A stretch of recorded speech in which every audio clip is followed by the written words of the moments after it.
Olá, gente.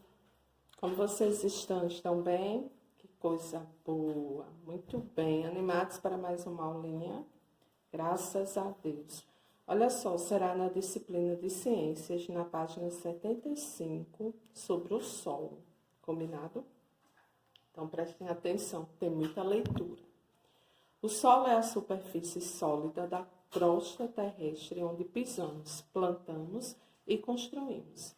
Ele é utilizado pelo homem para fins econômicos, tendo uma grande importância para a vida por meio das práticas agropecuárias e da geração de alimentos para a sociedade. E como se formou o solo? Vamos entender? O solo se formou a partir do processo de degradação das rochas de origem, certo? Então, o solo se formou a partir do processo de degradação das rochas de origem, chamadas rochas-mãe. Isso quer dizer que no início não existia solo na Terra, apenas grandes e variados grupos rochosos que lentamente foram desgastados pelo clima, pela ação da água, dos ventos e também pelos seres vivos, sobretudo das plantas, sabiam? A lenta desagregação proporcionou a formação de sedimentos que se mantiveram aglomerados e assim formaram o solo. Olha só. Então, o solo é a parte mais superficial da litosfera, onde as plantas, tanto silvestres quanto cultivadas, são germinadas e se fixam, encontrando os nutrientes necessários para a sua sobrevivência, certo? Agora, as rochas.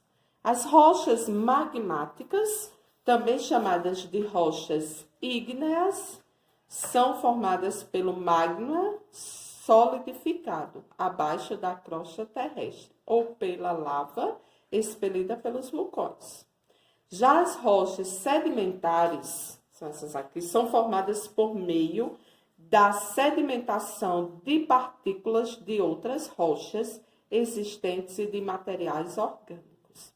Já as rochas metamórficas são as que sofreram modificação na sua estrutura em decorrência de altas pressões ou temperaturas, tá bom? Agora vamos entender um pouco sobre o subsolo. Nós lemos sobre o solo, as rochas, agora é o subsolo, certo? Que tal o solo e o subsolo, né? Subsolo é a camada que fica debaixo do solo, certo? E é formado por rochas, minerais e água, tá bom? Então, subsolo é a camada que fica abaixo do solo e ela é formada por rochas, minerais e água. Existem também tipos de solo. Existem vários tipos de solo, cada um tem suas características. Eles podem ser permeáveis e impermeáveis. Vamos entender a diferença de cada um deles. Permeáveis são aqueles que deixam passar a água com facilidade. Exemplos, solos umíferos, arenoso e calcário. Já os impermeáveis são aqueles que impedem ou dificultam a passagem da água. Exemplo, solo argiloso. Estão vendo? Então, os permeáveis são aqueles que deixam passar a água com facilidade. Os impermeáveis, que são esses aqui, são aqueles que impedem ou dificultam a passagem da água. No solo encontramos 4 componentes principais, que são areia, argila, calcário e humus.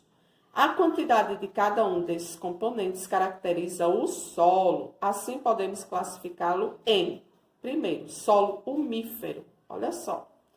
Contém muito humus, umífero contém muito humus, ou seja, restos de animais e vegetais em decomposição. É considerado um solo bom para o plantio, pois é rico em nutrientes para as plantas, impermeável, absorve bem a água, é também conhecido como terra preta, tá vendo? Agora, o solo calcário, certo? Vamos entender um pouco sobre o solo calcário. Solo calcário, nesse solo, O componente principal é o calcário, muito utilizado em construções. O calcário é formado, essas pedrinhas aqui, é formado pela decomposição de ossos de animais e conchas. O calcário é permeável.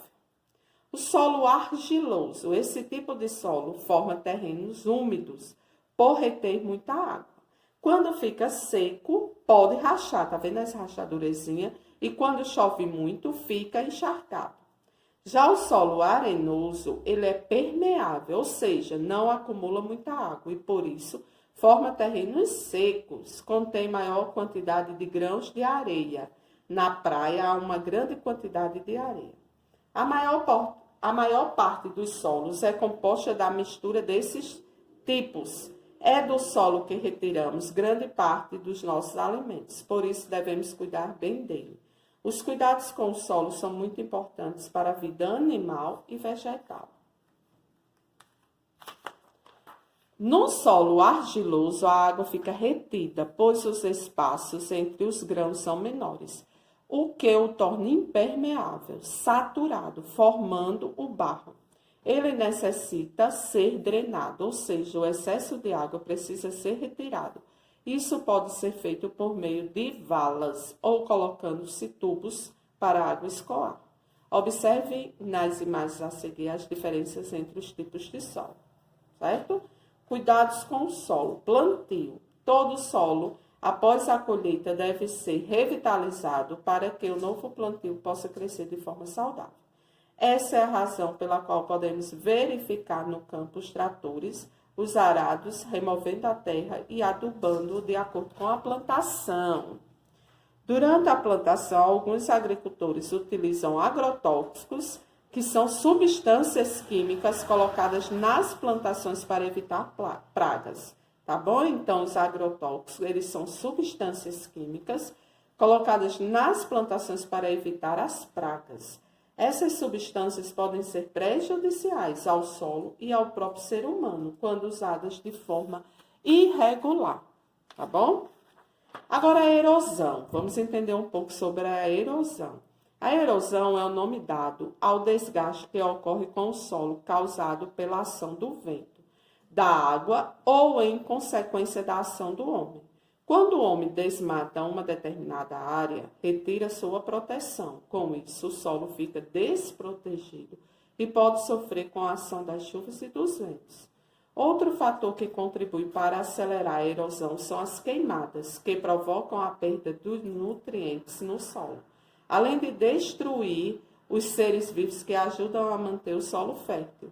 Mas um solo prejudicado pela erosão pode ser refeito com a ajuda de uma boa terra e o plantio de novas árvores. A poluição.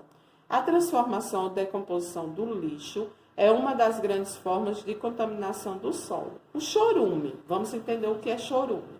Chorume é um líquido produzido pela decomposição de matéria orgânica. Ele penetra no solo e o contamina, certo?